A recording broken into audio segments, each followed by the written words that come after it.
AutoCAD সফটওয়্যারে কিভাবে dimension check দিতে হয় সেটা আজকে দেখাবো। প্রথমে আমরা লাইন নিব। লাইনের শর্টকাট কি এটা আমরা সবাই জানি, এল লেখে এন্টার। কি লেখে এন্টার? এল লেখে এন্টার। ফার্স্ট পয়েন্ট ক্লিক করবেন, দিক উল্লেখ করবেন কোন দিকে যাবেন, এই দিক না এই দিক, দিক উল্লেখ করতে হবে। তারপর আমরা এখান থেকে নেব 3 ফিট। ওকে, মেজারমেন্ট চেক দেওয়ার জন্য এখানে দেখবেন যে অলরেডি ডাইমেনশন দেওয়াই আছে, ডাইমেনশনে ক্লিক করবেন।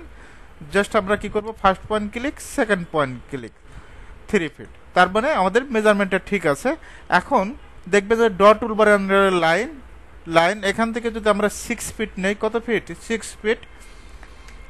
ওকে, ডাইমেনশন চেক দিব ডিআইএম, কিবোর্ড শর্টকাট কি দিবেন? ডিআইএম। জাস্ট এই লাইনের উপর মিডল বরাবর অথবা সেন্টার বার যেখানে ক্লিক করেন, ক্লিক করে জাস্ট উপরের দিকে যাবেন না নিচের দিকে যাবেন, এটা আপনার ব্যক্তিগত বিষয়।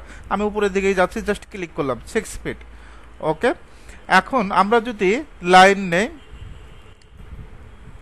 এদিকে আপনার 4 ফিট, এদিকে হলো 4 ফিট 6 ইঞ্চি। ওকে, মেজারমেন্ট যদি চেক দেই ডিআইএম, এটা তো দেখালাম, ডিএলআই দিবেন, কি দিবেন? ডিএলআই।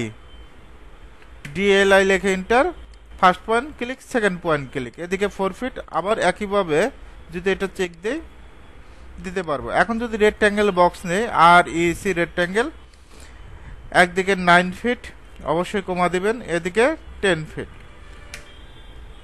ওকে, এখন যদি ডাইমেনশন চেক দিতে চাই, দেখবেন যে এটা ডট ডাইমেনশন টুলবারের আন্ডারে এখান থেকে অ্যালাইন, অ্যালাইন দিতে পারেন, first point click, second point, এদিকে 9 ফিট।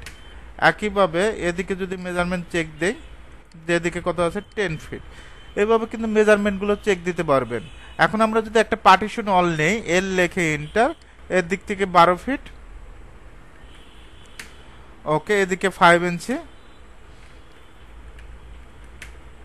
12 ফিট 5 ইঞ্চি। ওকে, এখন এখানে যদি দেখবো যে 5 ইঞ্চি ঠিক আছে নাকি, এটা কিসের মাধ্যমে? এটা ডাইমেনশনের মাধ্যমে ডিআইএম দিবেন। জাস্ট এই লাইনের বরাবর, এই যে এখান থেকে এই পয়েন্ট থেকে এই পয়েন্টে ক্লিক করবেন, দেখবেন যে 5 ইঞ্চি দেওয়া আছে। আমরা যদি এই মেজারমেন্টে চেক দিই, জাস্ট আমরা কি করব, এই পয়েন্ট থেকে এই পয়েন্টে ক্লিক করব, জাস্ট 12 ফিট। ওকে, এভাবে চাইলে খুব সহজেই আপনি যে কোনো লাইনের ডাইমেনশন চেক দিতে